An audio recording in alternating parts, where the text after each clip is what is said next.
The Goonies, the movie about Richard Wang, Clark Devereaux, the Jewish Lawrence Cohen, and Michael Walsh. If you're watching this, you've probably seen this movie, so I'm not going to go into great detail about the story, but it's basically about a bunch of kids who find a pirate ship full of treasure. I saw it during its original theatrical release in 1985 and have watched it constantly ever since. But not too long ago, while heavily intoxicated, I was watching it and saw some things in the background I'd never noticed before, and they were really odd. So it led me to dig out a revised fourth version of the script and see what this stuff was all about. Also, please forgive me for the way I sound on this. I've got a cold right now. And with that said, let's get started.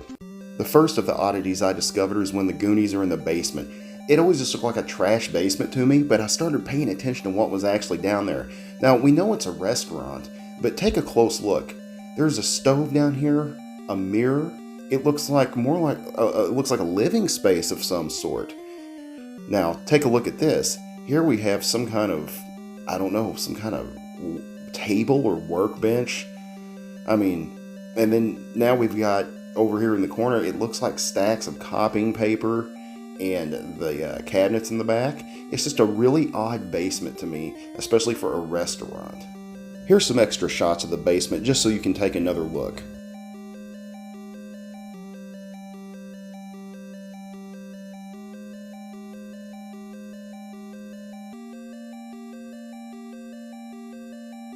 Is it a living space? Is it an office?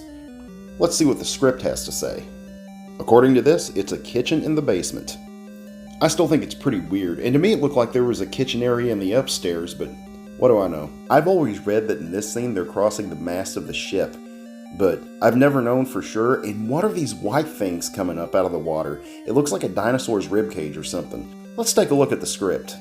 The script says that it is indeed the mast of the ship, but there's no mention of what the white things are poking up out of the water. Maybe that's part of the mast or another part of the ship or something. And now for our final segment. The cave which houses the Inferno and that other boat. What other boat? You'll see shortly. Before we go on though, it's important that we take a look at the script and see what it says about the cave and the Inferno. And the part I'm going to show you is probably the most descriptive part in the script from what I could see. I could be wrong, but I looked it over and this was the best I could find. We are in an enormous underground cavern, an enchanting magical place. The high ceiling and walls are lined with sparkling rocks. A large pool of water stretches across the ground. The most amazing sight in the entire cavern is an authentic, well-preserved pirate ship. The gigantic ship is tilted on its side, constructed of wood. Its crooked mast and tattered sails are in place. A black skull and crossbones flag waves. At half-mast, the figurehead of a beautiful woman adorns the ship's bow. Ancient cannons jut from the side of the ship.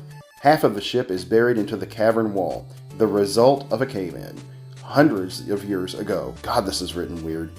The kids continue to stare at the amazing sight, speechless. As we continue, keep everything I just said in mind. Here is an enhanced video of the ship.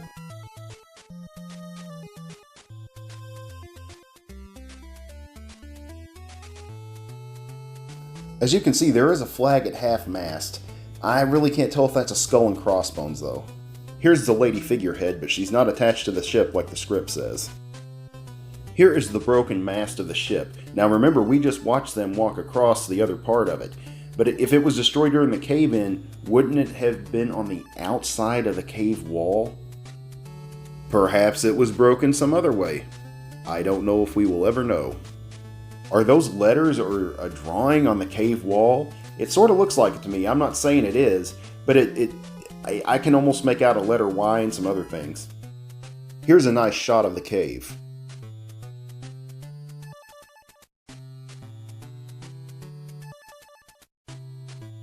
Pay attention to those two rocks on the left side of the screen.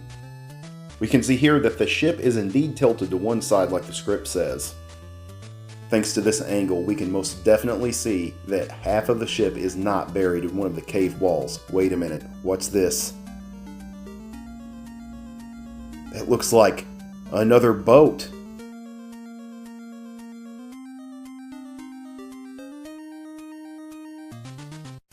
It wasn't here before. And in this shot, it seems to have disappeared. And now it's back.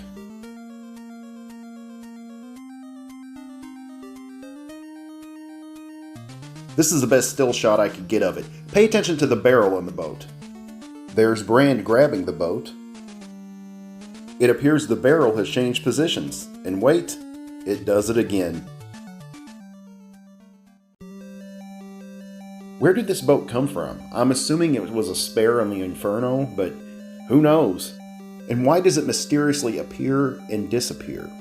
Is there spiritual activity in the cave? Is there an extraterrestrial presence? Perhaps interdimensional beings are tampering with the boat. It's a mystery I would like to see solved. How about you? What do you think about it? Tell me in the comments below. Have you noticed anything unusual about the Goonies? Would you like me to cover more Goonies mysteries? Let me know in the comments, and I'll see you next time.